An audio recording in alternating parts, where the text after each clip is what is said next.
이 영화가 정말 저는 이 정도 규모로 이렇게 개봉해도 되나 싶을 정도로 지금 소규모 개봉을 했습니다. 일단 타이틀이 후져. 닥터 슬립이 뭐야, 닥터 슬립이. 영화 관계자보다 스티븐 킹 형님한테 따져야 되지 않겠습니까? 영화 제목도 그렇고 소설 제목도 그렇고 딱 들어봤을 때 이거는 샤말란 영화에 딱 어울리는 제목이 아닌가 생각이 들었더라고요, 저는요. 예, 바로 전설적인 공포 영화. 실제로 전 세계 거의 모든 공포 영화 리스트에서 1, 2, 3위를 안 벗어나는 것 같아요. 거의 뭐 엑소시스트, 사이코, 그리고 바로 이 영화 샤이닝까지 세 작품이 항상 공포 영화 역사에 있어서 최고의 작품에 1위 자리를 놓고 경쟁을 하는데, 그 전설적인 영화 샤이닝의 속편이라고 할 수 있는 영화 닥터 슬립이 개봉을 했습니다. 뭐 우리 헐리우드 리포트에서도 계속 이 소식은 전해드렸어요. 감독은 마이클 플래너건. 마이클 플래너건은 그가 오랫동안 정말 공포 영화를 만들어 왔지만 그거보다는 최근에 만든 드라마 때문에 더 명성을 알리고 있죠. 그 드라마가 뭐죠? 넷플릭스 오리지널 힐하우스의 유령입니다. 예, 맞습니다. 힐하우스의 유령이 아주 오래간만에 넷플릭스 오리지널 드라마, 특히 공포 드라마로서 아주 공존의 히트를 기록하면서 마이클 플래너건의 명성이 올라갔고, 그래서 바로 이 작품의 연출자로도 내정이 되지 않았나 싶은 생각이 들어요. 마이클 플래너건 대표작이 어떤 작품들이 있죠, 닥스님? 오큘러스가 있고 썸니아, 허쉬라는 영화도 꽤 괜찮았죠. 그리고 위자, 저주의 시작, 이런 영화들이 있죠. 넷플릭스에서도 넷플릭스 오리지널 영화를 만들어서 굉장히 호평을 받았죠. 제랄드의 게임이라는, 저희가 한번 뭐 다루진 않았지만 소개를 해드렸었던 영화. 그러니까 드물게 아주 공포 영화 전문 감독이라고 할 수 있어요. 지금 거의 모든 작품을 공포 영화 장르로 지금 필모를 채우고 있는 마이클 플래너건 감독이 메가폰을 잡았고, 어쨌든 샤이닝의 속편이라 하면 우리가 구분을 좀 해야 될 것 같아요. 스티븐 킹의 원작 샤이닝의 속편 소설을 영화한 것인지, 아니면 그 베이스가 스티븐 킹 자체는 굉장히 싫어하는 것으로 알려져 있는 스탠리 큐브릭의 영화를 베이스로 한 것인지. 이번에 나온 닥터 슬립은 어떤 작품을 기반으로 나온 속편이라고 할 수 있죠? 기본적인 토대는 닥터 슬립 소설판이라고 할 수 있겠죠. 스티븐 킹이 직접 썼죠? 예. 그리고 여기다가 스탠리 큐브릭 감독이 만든 영화판 샤이닝을 어느 정도 녹여내려고도 했었고요. 예. 그래서 샤이닝을 모르시거나 안 보신 공포 영화 팬은 없을 거예요.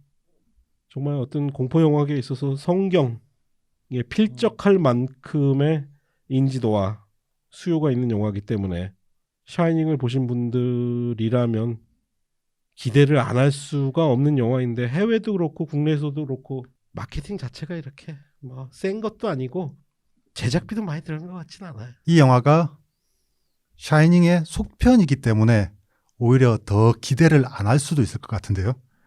샤이닝을 넘어설 영화를 누가 만들 수 있겠습니까?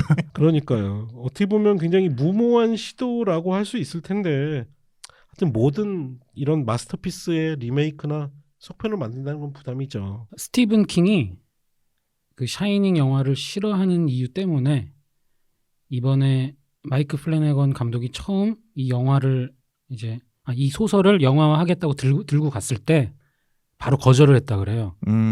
그래서 마이크 플래너건이 머리를 쓴 게 샤이닝 영화와 격차를 해소하는 결말을 이렇게 쓰겠다 해서 설득을 한 끝에 이제 승낙을 받았다고 해요. 마이클 플래너건이 이 영화를 굉장히 연출하고 싶었다고 인터뷰에서 아마 밝힌 적이 있는 걸로 알고 있어요. 그리고 또 한 가지 유명한 것은 지금 말씀해드린 것처럼 스티븐 킹 자체는 스탠리 큐브릭 버전의 샤이닝을 굉장히 저주하는 것으로 알려져 있죠. 근데 이유가 제가 보기에는 그렇게 단순하게 우리가 받아들이면 안 될 것 같아요. 그러니까 표면적인 이유는 내가 의도했던 소설과는 정반대 영화를 스탠리 큐브릭이 만들어냈다. 그래서 나는 영화 샤이닝을 좋아하지 않는다라고는 밝히곤 있는데 소문이 되게 많아요. 제가 몇 번 말씀드린 것처럼 산업적인 측면의 갈등도 좀 있긴 있었던 것 같아. 제가 어렸을 때 본 기사인데요. 스티븐 킹이 그 비디오 판권을 좀 달라고 그랬대요. 그러니까 수익의 일부를 좀 더 가져가고 싶었던 거지. 근데 그거를 거절당하니까 그때부터 뭐 영화를 굉장히 저주했다라는 소문도 있긴 있어요. 빈정상했네. 그렇지, 빈정상한 거지. 근데 뭐 그런 얘기를 인터뷰에서 하진 않겠죠. 예. 네. 그래서 아마 놀랍게도 우리에게는 별로 잘 안 알려진 TV판 샤이닝을 오히려 스티븐 킹이 내 원작 잘 살렸다고 굉장히 쪼잔하지. 이 쪼잔하니까 돈도 많이 벌면서 그랬던 적도 있죠. 뭐 사실 생각해 보면은 스티븐 킹의 소설과 스탠리 큐브릭의 영화는 확실히 분위기가 정말 많이 다르긴 해요. 그래서 그 샤이닝 영화화 그때 경험 때문에 그 뒤에 자기의 모든 원작 소설들이 영화가 될 때는 각본을 포함해서 캐스팅 모든 거를 다 자신이 승인을 해야 이제 영화화가 된다. 이제 그렇게 됐더라고요. 그래서 그런지 그 이후에 나왔던 스티븐 킹 원작의 영화들이 나름대로 재미는 있지만은 조금 뭔가가 좀 이상한 그런 식으로 나온 게 아닌가 싶은 생각도 드네요. 그래서 스티븐 킹이 닥터 슬립을 정말 마음에 들었는지 한마디로 얘기한 게 큐브릭의 영화는 얼음으로 끝나는 반면 내 책은 불로 끝난다. 근데 플래내건은 이야기를 포용적으로 해석하면서 두 가지를 잘 결합했다. 이렇게 칭찬을 하셨네요. 원작 닥터 슬립을 읽어보면 왜 플래너건 감독이 이 작품을 좋아했는지 느낌이 오거든요. 책에 담긴 정서 자체가 아주 따뜻합니다. 플래너건 감독의 전작들을 살펴보면 썸니아 같은 영화들, 이런 영화들에 담긴 정서들이 좀 많이 따뜻하거든요. 자기 정서하고 맞아떨어졌기 때문에 더 좋아하지 않았을까, 그런 생각이 들더라고요. 가장 최근작인 드라마 힐하우스 유령을 봤을 때랑 이 영화 끝날 때랑 좀 그 슬픈 느낌이 굉장히 비슷하더라고요. 그러니까 지금 힐하우스의 유령을 이야기 안 할 수가 없는 게 힐하우스의 유령하면 이미 여러 번 영화가 돼 있었죠. 가장 유명한 게 정말 또 공포 영화 역사에 빠뜨릴 수 없는 저희가 좋아하는 로버트 와이즈 감독의 더 헌팅, 이런 작품으로 이미 만들어져 있었고, 지금 마이클 플래너건이 속편이 됐든 리메이크가 됐든 어쨌든 공포 영화계의 고전들을 자기식으로 해석해서 만들고 있는 작업을 연달아 하고 있습니다. 하여튼 그래서 좀 안타까워요. 샤이닝에 속편하면 공포 영화 팬들이라면 두 손 두 발 들어서 환영을 해야 되는데 극장도 많이 잡히진 않은 것 같습니다. 어쨌든 우리가 보고 왔는데 인상 비평 한마디씩. 소설을 좋아하셨다면은 정말 최고의 작품이 될 수 있을 것도 같습니다. 스티븐 킹 형님 좋으시겠습니다. 이제 영화들이 점점 잘 나오고 있습니다. 완전히 다른 접근 방법으로 호러보다는 스릴러적 영화 재미를 줬다. 뭐 하나 단점을 찾기 힘들지만 그렇다고 그 어느 것도 매력적이진 않다. 이렇게 요약할 수 있을 것 같습니다. 예, 내용을 좀 소개를 해드릴게요. 영화는 전편이라고 할 수 있는 더 샤이닝의 가장 유명한 장면으로 시작이 됩니다. 바로 데니가 자전거를 타고 가다 악령을 만나는 장면. 이 데니가 어쨌든 오버룩 호텔의 그 끔찍한 사건 속에서 엄마와 함께 살아난 다음에 당연히 뭐 집으로 돌아왔겠죠. 집에서 잘 살아가고 있는데 문제는 이 데니의 눈에 오버룩 호텔의 악령, 그 중에서도 빨가벗은 할머니 악령. 빨가벗은 그렇게 강조하실 이유는 없잖아요. 예쁜 그 젊었을 때 그 모습의 악령이 나오면 좋았을 텐데 계속 눈에 나타나요. 그것이 바로 일종의 이 영화 속에서 얘기하는 샤인인 거죠.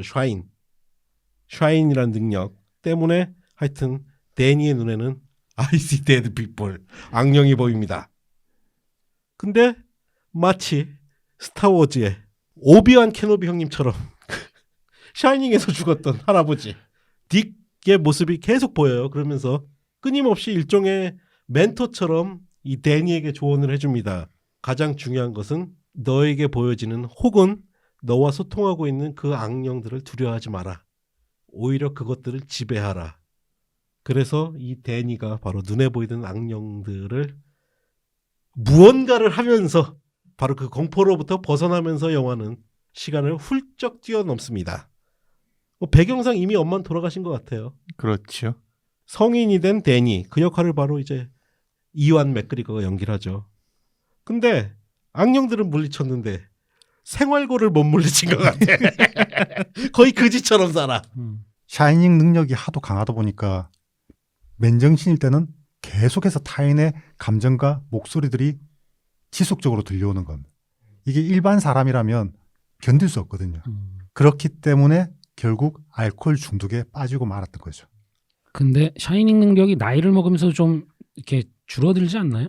책에 의하면 10대 때부터 알코올 중독에 빠졌던 걸로 나오거든요. 그러니까 어쨌든 그 오버룩 호텔의 악령들은 자기가 지배를 했지만 그 샤인 능력 때문에 끊임없이 내부에 자신과 싸움이 있었던 거죠. 그래서 결국 나이가 든 데니는 현재 알코올 중독이었지만 우연한 기회로 그 능력을 이제 좋은 쪽으로 발휘하기 시작합니다.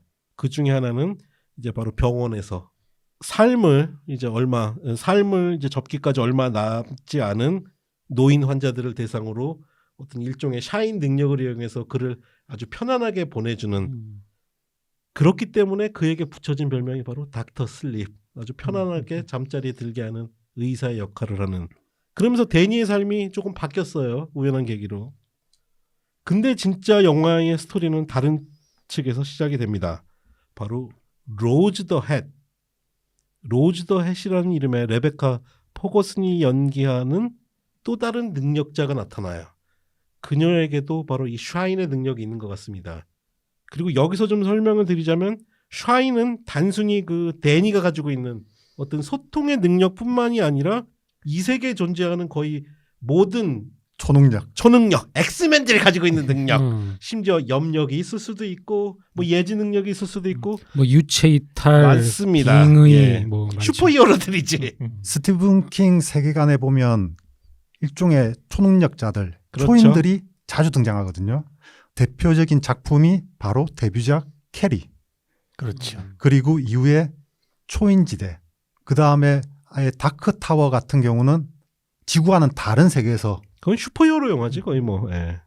초인들과 괴물들이 등장하는 그런 세계도 있고. 하여튼 이 로즈를 필두로 한 일종의 악당들이 등장합니다. 초능력자 악당들이죠. 근데 이들은 좀 젊은 바로 샤인 능력을 가지고 있는 비슷한 무리들을 끌어들여서 조직을 확장하면서 또 능력을 가지고 있는 사람들을 공격하기도 해요. 왜냐? 영화 속에서는 스팀이라고 표현을 하거든요. 바로 그 샤인 능력을 가지고 있는 사람들이 일종의 내뿜는 기, 그런 능력 이런 것들을 빨아들임으로 해서 그 사람은 죽지만 자신들은 좀 더 영생을 누리는 그러니까 일종의 엑스맨 중에서도 아주 나쁜 엑스맨들인 거지. 동료들을 죽여서 자기들은 계속 어떤 영생을 누리는. 이게 거의 흡혈귀하고 같은 존재인 그렇죠. 거죠. 예. 이걸 보고 있으면 예전에 한국에도 비디오로 나왔던 영화 나이트 플라이어라는 영화가 있거든요.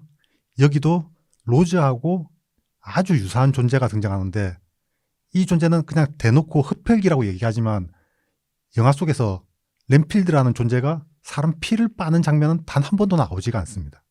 거의 로즈에 가까운 그런 존재인 거죠. 예. 근데 바로 이 로즈 일당의 이런 악행들을 역시 샤인의 능력으로 멀리서 지켜보고 있는 한 흑인 소녀가 있네요. 바로 아브라. 근데 바로 이 아브라의 능력을 또 로즈 역시 눈치채죠. 그러면서 점점 더 이 아브라의 큰 능력을 또 흡수하기 위해 로즈 일당들이 아브라에게 접근을 하는데 이제 이 소녀 능력자 아브라가 유일하게 도움을 요청할 수 있는 상대가 바로 그동안 어떤 영혼의 대화를 나눴던 데니인 거죠. 그러면서 데니와 소녀 아브라가 바로 이 로즈 일당에 맞서 싸우면서 이 데니가 로즈 일당을 바로 자신의 어떤 트라우마가 담긴 공간 오버룩 호텔로 불러들여서 한바탕 마지막 일전을 벌인다는 게 영화 닥터 슬립의 내용이네요. 일단은 전체적인 측면에서 확실히 샤이닝이랑은 결이 완전히 다른 영화인 건 맞아요. 지금 아까 크리스님이 소개해준 대로 영화 샤이닝의 요소들을 가져오긴 했는데 제가 보기에는 일종의 추억 보정 내지는 어. 팬 서비스인 것 같고요. 난 그게 핵심적이다라고 생각 안 들었거든요. 이게 소설을 보시면은 소설에서는 오버로크 호텔이 나오질 않아요. 이유는 소설에서도 전편 샤이닝이 끝났을 때 오버로크 호텔은 보일러실 폭파로 소멸된 걸로 나오거든요. 그런데 이 영화에선 다시 오버로크 호텔을 불러왔다는 거는 원래 소설의 내용과 상관없이 영화 샤이닝의 요소를 어느 정도 갖고 와가지고 관객들에게 서비스해주기 위한 측면이 굉장히 강한 거지요. 저는 그것보다 이 감독이 스티븐 킹을 만족시키기 위해서 당신 영화가 버려놨던 요소들 그 가운데 가장 중요한 게 두 개거든요. 바로 스탠리 큐브릭 감독이 영화에서 딕 칼로란 캐릭터를 죽여버린 것과 오버로크 호텔을 그대로 살려둔 것. 이게 가장 큰 요소였는데 자, 제가 이걸 잘 마무리하겠습니다. 이렇게 하겠습니다. 그러니까 스티븐 킹이 오케이. 야, 여기서 우리가 샤이닝을 한번 되돌아봐야 되는데요. 샤이닝이란 영화가 묘해요. 우리가 초반에 그렇게 극찬을 했잖아요. 공포영화 역사상 최고의 걸작 중에 하나다. 이건 우리가 그런 게 아니라 전 세계 공포영화 매니아들이 공통적으로 뽑는데 그 누구도 샤이닝이 뭐에 관한 영화야? 그래서 대답할 수 있는 사람 좀 많지 않다고 생각해요. 샤이닝이 대단한 건 이 영화를 설명할 수 없기 때문이라고 저는 생각하거든요. 가장 우리가 흔히 받아들이는 건 그 뭐 악령에 쓰여서 미쳐가는 한 남자의 이야기라고 받아들일 수 있지만 그러기엔 이 영화에는 상징이 엄청나게 많아요. 그래서 왜 부천영화제 다큐멘터리 있잖아요. 뭐였죠? 룸 237. 예, 237. 뭐냐? 샤이닝에 관련된 음모 이론을 제기하는 사람들을 다뤄요. 그러면 세 분한테 여쭤볼게요. 샤이닝이 가장 스탠리 큐브릭의 영화 샤이닝이 어떤 영화라고 생각하세요? 무엇을 이야기하는 영화라고 생각하세요? 제일 처음에 떠오르는 건 알코올 중독. 알코올 중독. 아이 그럴 네, 수 있죠. 네. 예. 이해할 수 없는 집착이나 광기. 저도 닥터님하고 비슷한데, 그러니까 어떠한 광기나 무엇인가에 너무 많이 집착함으로 인해서 망가져가는 어떤 사람의 이야기라고 저는 생각을 해요. 아, 알코올 중독과 더불어 이번 닥터 슬립에서는 그거를 치유? 그렇게 저는 비교가 됐거든요. 저는 이제 비교적 최근에 제가 뭐 영화 GV도 다니고 하면서 특히 이제 정성일 평론가가 이야기하는 걸 듣고 좀 되게 놀란 지점이 있는데 샤이닝에 굉장히 성적인 요소들이 많은 것 같아요.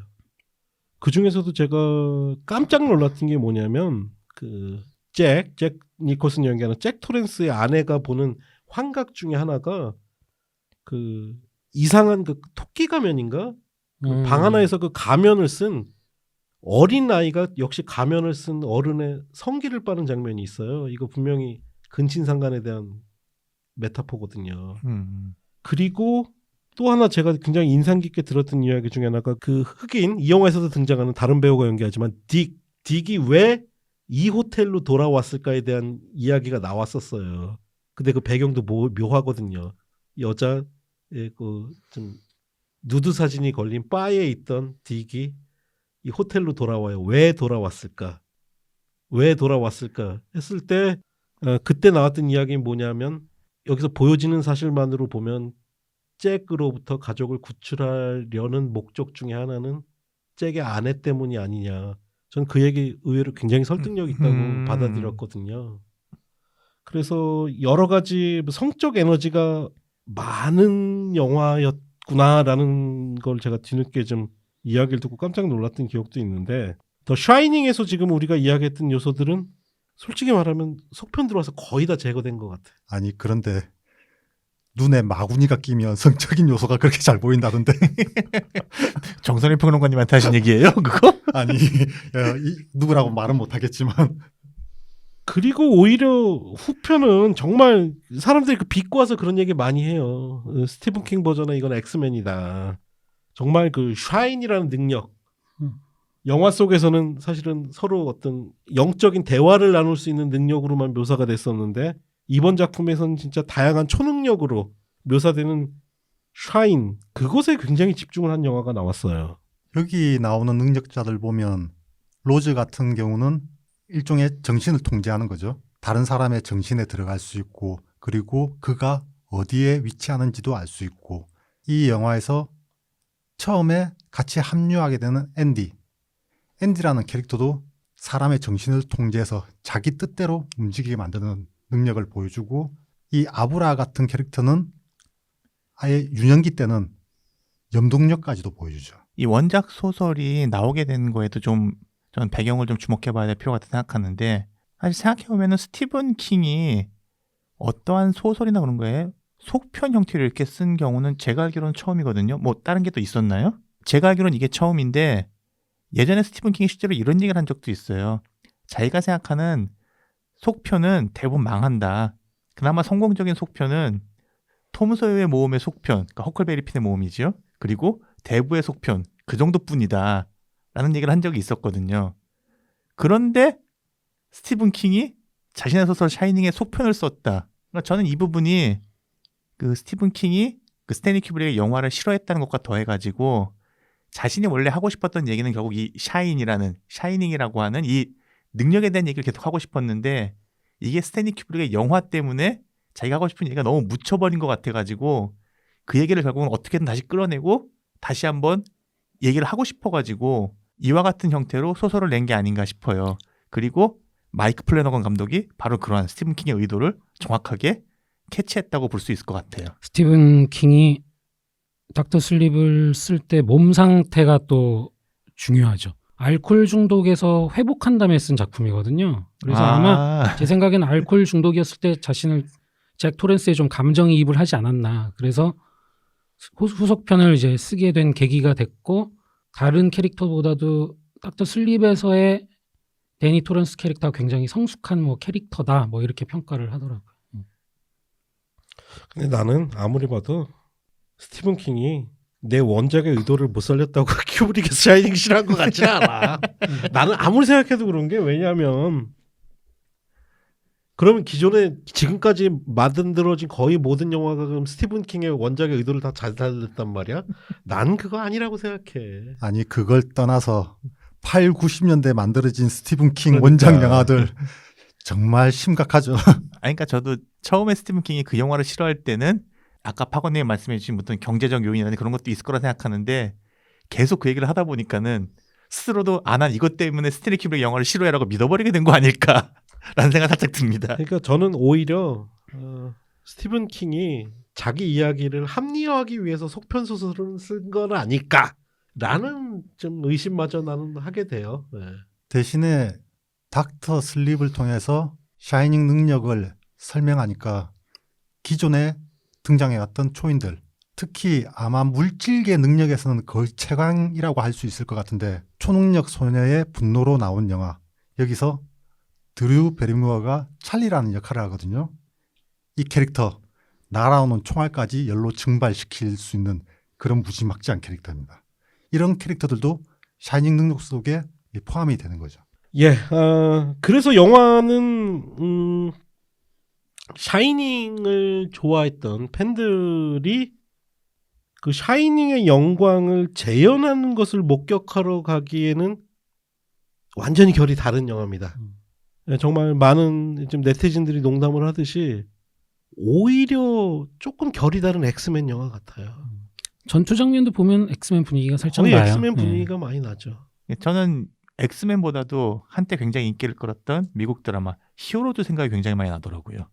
일단은 저는 굉장히 좀 의외였던 게, 소설을 왜 그렇게 썼는지 모르겠는데 사실상 이 작품에서 실질적인 주인공은 데니는 아니에요. 오히려 데니는 제가 봤을 때는 관찰자의 시점에서 이 사건에 어쩔 수 없이 개입해야 되는 존재이고, 이 작품에 있어서 주제적인 측면이나 역할적인 측면에서 가장 중요한 캐릭터는 바로 이 샤인을 가지고 있는 소녀 아브라가 제일 중요한 캐릭터가 아닌 것 같아요. 제일 중요한 캐릭터인 것 같아요. 그 지점에서는 좀 어떠셨어요? 실질적인 주인공은 아브라죠. 예. 그런데 영화판에 오면서 댄의 비중이 조금 더 높아졌다고 할 수 있겠죠. 저는 마이클 플래너건이 원작 샤이닝에서 차용한 요소들은 말 그대로 그냥 차용 정도라고 생각을 하거든요. 물론 뭐 닥스님 말씀에 하면 소설과는 그건 다른 영화만의 특별한 부분이라고 생각하는데, 물론 하이라이트에 오버룩 호텔을 가서 1편의 요소들을 가져옵니다. 그러니까 심지어는 약간 스포일러를 말씀드리자면 다른 배우가 그 잭 토렌스, 잭 니콜슨 연기했던 잭 토렌스 역할을 연기하기도 해요. 오버록 호텔에서의 장면들이야말로 진정한 팬 서비스 장면들이 많은데 예. 특히 제가 정말 좋았던 부분은 오버록 호텔에서 잭 토렌스가 도끼질을 할 때 카메라가 살짝 팬을 하면서 도끼질을 굉장히 역동적으로 보여주는 장면이 있거든요. 그런데 이 장면을 이 닥터 슬립 영화에서 그대로 따라하고 있더라고요. 근데 난 그거 너무 못 찍었던데. 템포나 이런 게 완전히 스티븐 킹, 스탠리 큐브릭하고는 좀 다르던데. 스탠리 큐브릭하고 비교를 하면 안 되지. 그래도 그 팬 서비스 장면을 좀 공을 들였다고 생각되는 게 그 오버룩 호텔을 다시 그 워너 브라더스가 보관하고 있던 설계도를 가져와서 전부 다 그대로 재현을 했더라고요. 뭐 책이 꽂혀 있는 위치까지 다 확인을 하고. 저는 그런 것보다 처음 이 영화를 보러 갈 때는 플래너건 감독답게 아주 따뜻한 정서를 잘 살렸겠구나 싶었는데 영화를 보고 나니까 생각외로 굉장히 쓸쓸한 영화를 만들어 놨더라고요. 그 영화의 주제는 사실은 굉장히 좀 교훈적일 수도 있어요. 어떻게 보면 슈퍼히어로들에게 던져진 가장 유명한 명제라고도 할 수 있죠. 스파이더맨에서 직접적으로 언급이 되죠. 위대한 힘에는 큰 책임이 따른다. 이 영화도 마찬가지인 것 같아요. 샤인이라는 위대한 능력을 가진 두 세력, 우리의 데니와 아브라처럼 그것을 선한 방향으로 쓸 것이냐, 희생자들을 구원하는 방향으로 쓸 것이냐, 아니면 그 반대 세력처럼 자기의 이익을 위해서 쓸 것이냐. 저는 그 지점에서는 영화가 좀 교훈적이긴 한데 요즘 대한민국 상황하고 굉장히 맞아떨어지는 부분이 있어서 좀 씁쓸하더라고요. 뭐 예를 들어 언론 권력이라든가 검찰의 권력이라든가 우리가 그것을 쓰기에 따라 진짜 너무 좋은 방향으로 갈 수도 있지만 최근처럼 죽이겠다고 마음 먹었을 때는 진짜 뭐 개인, 집단을 완전히 짓밟을 수 있다는 게 우리가 입증이 됐잖아요. 그 측면에서 저는 보는데 조금 가슴이 아팠어요. 저는 이 영화에서 조금 안타까웠던 지점이 원작에서 가장 중요한 요소라고 제가 생각하는 부분이 있거든요. 한 문장을 적어왔습니다. 원작 소설에서요? 예. I want your sex 이런 거 아니에요? 원작 1권 163쪽에 보면 이런 문장이 있거든요. 대는 모든 일에 정직하려는 태도가 실제로 얼마나 가혹할 수 있는지 그날 처음으로 실감했다. 윤리적 태도이면서 동시에 죄의식의 문제거든요. 이런 요소들이 영화판에서는 조금 덜 살아나지 않았나 그런 생각이 들더라고요. 소설 원작 얘기하시니까 또 스티븐 킹의 마음에 들게 했던 게 아마 소설에 나오는 특정 대사들을 많이 썼다 그러더라고요. 데니가 술집에서 그 잭처럼 똑같이 술 마시는 장면에서 바텐더가 어떤 얘기를 하는데 그게 책에 나왔던 단어랑 거의 그대로 쓰였고 또 막판에 또 데니가 정신이 나갔을 때 아브라가 이렇게 던지는 특정 단어들이 있거든요. 근데 그걸 그대로 소설에 쓰인 그 특정 단어를 살려서 썼다 그러더라고요. 아니 그 형님은 책을 그렇게 많이 써놓고 그걸 다 기억한답니까? 찾아봤겠지 뭐. 아 근데 저는 안타깝게도 이 영화는 그 플래너건 감독의 장단점이 좀 여실히 드러난 영화라고 생각을 해요. 저희 팟캐스트에서 아마 닥터님이랑 저랑 플래너건 이야기 할 때마다 공통적으로 지적했던 부분들 잘 만들어. 근데 밋밋하고 가장 중요한 한 방이 없어. 공포 영화에서 제일 중요한 한 방이 없어. 플래너건 감독이. 근데 드라마는 또 잘 만들어. 심지어 닥터 슬립에서도 굉장히 임팩트가 있을 만한 장면들이 꽤 여러 군데가 있거든요. 그러니까요. 그런데 별로 임팩트가 안 느껴져. 저는 힐하우스 유령을 보고 가장 이번 닥터 슬립에서 기대했던 게 이 양반이 또 어떤 식으로 촬영 기법을 사용하나 그거였거든요. 근데 역시 이 영화에서도 저는 뭐 테크닉적인 거지만 촬영 기법이 만들었던 장면들이 예를 들어서 뭐 유체 이탈을 해서 추격을 한다거나 아니면 기억 속에 가둬놓고 뭘 찾는다거나 이런 장면들은 굉장히 힐하우스 유령 때처럼 막 뭐 360도 카메라 워크 돌아가고 막 이런 거를 또 여전히 자기 신의 그 장기를 잘 보여줬더라고요. 그래서 저는 영화 보는 내내 가장 큰 문제점이라고 생각이 됐던 게 지금 내가 극장에서 넷플릭스 영화를 보고 있나?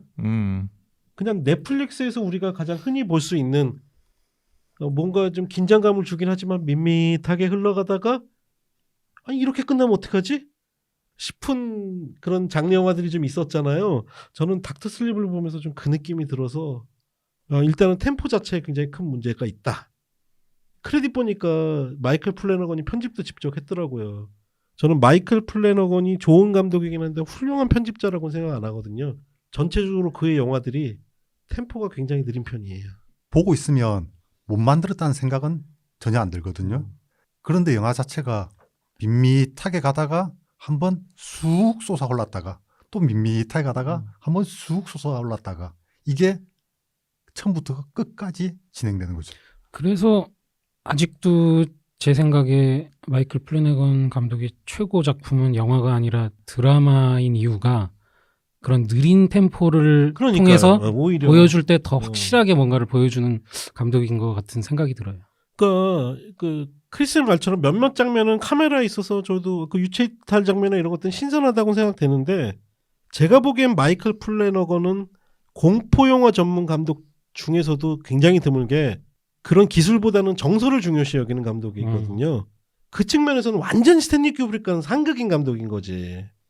그래서 저는 감독 내정 자체는 그렇게 썩 훌륭한 선택은 아니었다는 결론에 도달하게 되거든요. 사실 영화의 템포가 느리다는 게 결코 단점이 될 수는 없다고 생각하거든요, 저는. 근데 계속해서 여기 나오는 것처럼 템포가 아무리 느리더라도 그 느린 템포를 통해서 어떠한 쌓여진 감정들이 뭔가 한번 크게 한번 쾅 때려주는 그런 요소들이 좀 있는 게 확실히 좋은데 확실히 이 감독의 영화들을 보면은 그게 많이 떨어져요.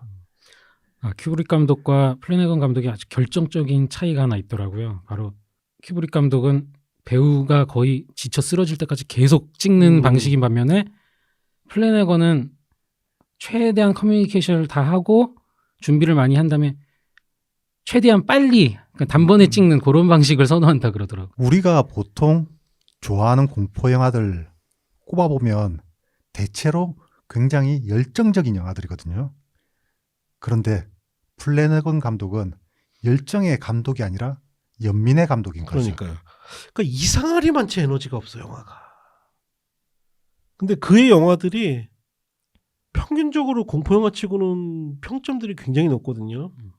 보통 한 제 생각에는 찾아보진 않았지만 IMDb에서도 6.5 이상은 맞을 수 있는 영화들이 대부분인데 그런데 에너지가 별로 없어. 지금 로튼토마토 보니까 평론가는 한 73% 그리고 아직 정식 개봉을 안 했는데 이제 뭐 시사회나 이런 걸 통해서 본 걸로는 그래도 관객 점수는 95%더라고요. 6.5점, 7점 이상은 꾸준히 낼 수 있는 감독이면서 동시에 8.5, 8.5, 9점 이상으로는 절대로 낼 수 없는 감독 아닌가 그런 생각이 드는 거죠. 저는 플래내건 감독의 썸니아라는 영화를 정말 좋아하거든요. 이 영화가 담고 있는 감정들이 저하고 꽤 잘 맞더라고요. 솔직히 얘기하면 닥터 슬립은 썸니아의 변주라고 할 정도로 설정이나 정서가 굉장히 유사해요. 그런데 닥터 슬립은 그 정도까지의 정서는 못 내는 것 같더라고요. 맞아요. 예. 무섭지도 않고 슬프지도 않고 긴장감도 없고 제가 인상 비평으로 말씀드린 이 영화가 무엇 하나 떨어지진 않지만 그렇다고 무엇 하나 너무 좋아라고 이야기하기도 좀 저는 힘들다고 생각해요. 좀 안타깝더라고요. 특히 하이라이트에 우리가 참 스포일러라 이야기할 수는 없지만 오리지널 팬들도 만족시킬 만한 요소를 한번 빵 터뜨리는데 거기 너무 힘이 없어. 이건 뭐야 싶더라고. 예. 그러고 보니까 그 클라이막스라든지 중간중간에 원작에 없는 요소들이 종종 나오는데 그 부분이 특히 더 힘이 떨어지더라고요. 그러니까 오버룩 호텔로 간다는 건 이건 굉장한 이벤트거든요. 그 전설적인 영화의 그 꼬마 소년이 성인이 되어서 이제는 누군가를 구하기 위해 오버룩 호텔로 돌아간다. 이건 제다이의 귀한 만큼이나 너무나 우리한테는 진귀한 경험이라고 할 수 있을 텐데 오버룩 호텔로 돌아가는 장면부터 이상하리만치 긴장감이 안 생겨. 그리고 또 오리지널 영화에서 아주 유명한 장면들을 재현을 해요. 근데 그것들이 너무 에너지가 없으니까. 그렇죠. 사실 이 부분은 저는 원작대로 갔어야 된다고 보거든요. 원작에서 설정 정말 좋습니다. 그리고 원작이라면은 닥터 슬립 소설 말씀하시는 거죠? 예, 그렇죠. 이 원작 마지막에 보여주는 한방, 요거 정말 마음에 듭니다. 그런데 그걸 싹 제거하고 플래너건식으로 만들어 놓고 보니까 너무 힘이 떨어지는 거죠. 그러니까 그게 내가 스티븐 킹 말을 안 믿는 이유도 그거야. 그렇게 영화 스탠리 큐브릭 영화 싫어하면서 이 영화가 스탠리 큐브릭 요소들 가져온 건 왜 거부 안 했냐고. 앞뒤가 안 맞잖아. 그러니까 어? 이게 뭐 닥터님도 지금 말씀하셨지만은 원작 소설에서의 결말과 이 영화의 결말은 굉장히 달라요.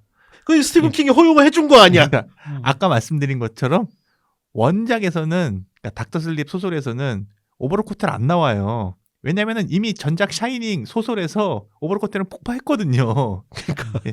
근데 영화에서는 오버로드 호텔을 가져왔다는 얘기는 뭐냐면은 스탠리 큐브릭의 샤이닝을 가져와서 그것까지 하나로 녹여버리겠다라고 하는 어떻게 생각하면 정말 엄청난 야심에서 출발한 장면인데 그 장면부터는 전혀 야심이 느껴지지 않아요. 그냥 원작 샤이닝 영화 너희들 좋아하지? 이런 거 보여주면 좋아할 거지? 자, 너희들 좋아하는 거 있다? 툭툭 던져준 느낌이라 가지고 약간 짜증까지 날 정도였어요, 저는. 내가 보기에는 이 영화의 그 샤이닝, 스탠리 큐브릭의 샤이닝을 향한 스티븐 킹의 감정은 지금 우리가 트럼프를 보고 있는 감정이랑 똑같은 것 같아. 저 새끼 졸라게 싫은데 우리나라 통일을 위해선 저 새끼가 필요해.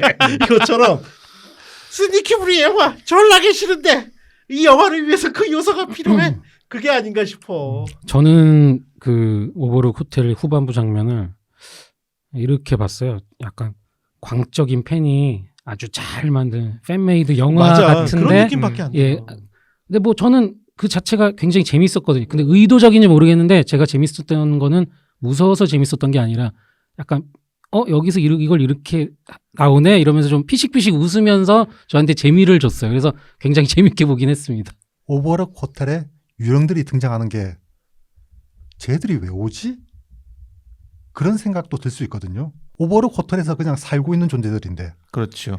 그런데 이게 사실은 오버로드 호텔이라는 공간 자체가 사라지면서 갈 곳을 잃은 유령들이 자신을 느낄 수 있는 데니에게 와서 데니의 힘을 빨아먹으려고 하는 거거든요. 그러고 보니까 그 부분도 영화는 좀 어떤 핍진성의 문제가 발생하네. 그렇죠. 그냥 이 트라우마 정도로 다뤄버린 거죠. 그러니까 우리가 그 샤이닝을 가장 창조적으로 그 어떤 오마주를 바친 레디 플레이어 원 보면 물론 코믹하게 묘사도 했지만 일단은 반갑잖아요. 야, 그렇죠. 샤이닝에 대해서 이런 존경심을 바치는구나. 근데 이 영화 속에서는 오히려 그것을 재현하는데도 그렇게 반가운 마음은 들진 않아. 그러니까 딱 크리스 표현처럼 야 누가 팬메이드 필름 굉장히 잘 만들었네. 딱 그 표현이 맞는 것 같아. 스탠리 큐브릭의 샤이닝 영화와 스티븐 킹의 소설을 두 개를 결합하는 데만 너무 신경을 쓰는 게 아닐까. 너무 눈치를 봤나? 그럴 수도 있을 것 같습니다. 예, 하여튼 뭐 이따가 별점 평가를 해봐야겠지만 여러모로 저는 결국 시도 자체는 이게 좋은 시도는 아니었다는 생각이 들어요. 그래서 앞으로 샤이닝을 좋아하는 마음을 가지고 닥터 슬립을 뭐 반복적으로 보겠느냐? 저는 차라리 그 시간에 그 썸니아를 더 다시 한번 보는 게 낫지 않을까 싶은 생각도 들었어요. 저는 이제 이 마이클 플래너건 감독에 대해서 살짝 변명을 좀 해주자면은 소설 자체가 영화 샤이닝을 일정 정도는 물먹이려고 쓴 소설이 아닌가 싶어요. 그러니까 원작이 가진 한계가 결국은 영화에서도 발현된 게 아닌가. 그래서 이게 마이클 플래너건이라는 감독 자체의 온전한 잘못이라기보다도 우리 속 좁은 스티브 킹 형님의 문제가 아닐까라고 생각합니다. 그래서 저는 심지어 그런 생각도 좀 해봤어요. 제작비를 더 들여서 좀 메이저 영화로 가면서 스탠리 큐브릭이 만들지 못했던 두 편의 프로젝트를 완성했던 AI와 마이너리티 리포트를 완성했던 스필버그가 이 영화를 제작했더라면 연출했더라면 어땠을까? 저는 막 그 생각을 하니까 오히려 좀 짜릿하더라고요. 이게 대단한 영화가 나왔을 텐데. 전 그럼에도 이 영화 좋게 봤거든요. 특히 원작과는 다른 쓸쓸한 정서를 이 정도까지 영화로 만들어낼 수 있는 감독이 과연 공포영화 감독 중에 몇 명이나 있을까? 그리고 원작의 요소들을 아, 요약을 정말 잘했구나. 그런 생각이 들더라고요. 근데 좀 닥터님 좀 미친 것 같지 않아? 공포 영화는 미친 듯이 보면서 정서가 있으면 좋다고. 이게 말이 안 되는 거 아니야? 정서가 있는 영화를 보려면 멜로를 보든가 드라마를 봐야지. 멜로는 제가 감당하기 힘들고 멜로 보시면 또 거기서 무서운 걸 찾으실 것 같은데. 그러니까 이 스티븐 킹 같은 인간인데. 아니 근데 저는 닥두님의 마음에 일정 부분 동감할 수 있을 것 같아요. 만약에 이 영화가 샤이닝의 후속작인 닥터 슬립이라는 이름이 아니라 다른 이름을 들고 나왔으면 전 평이 좀 더 좋았을 것 같아요. 근데 이게 하필이면 샤이닝의 후속작이란 말이죠.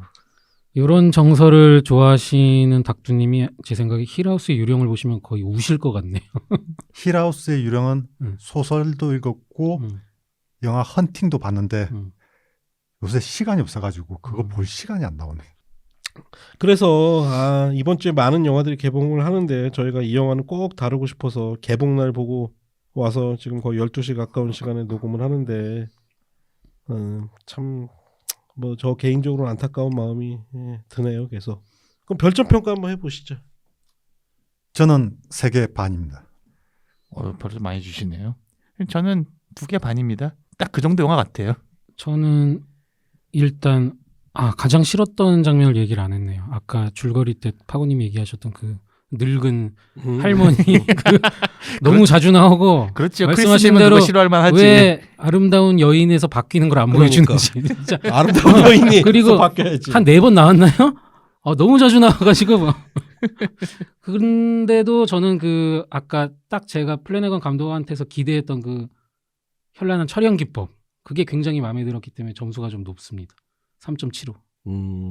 저는 3개요, 3개. 이 영화는 3개가 적당하다고 생각을 하고요.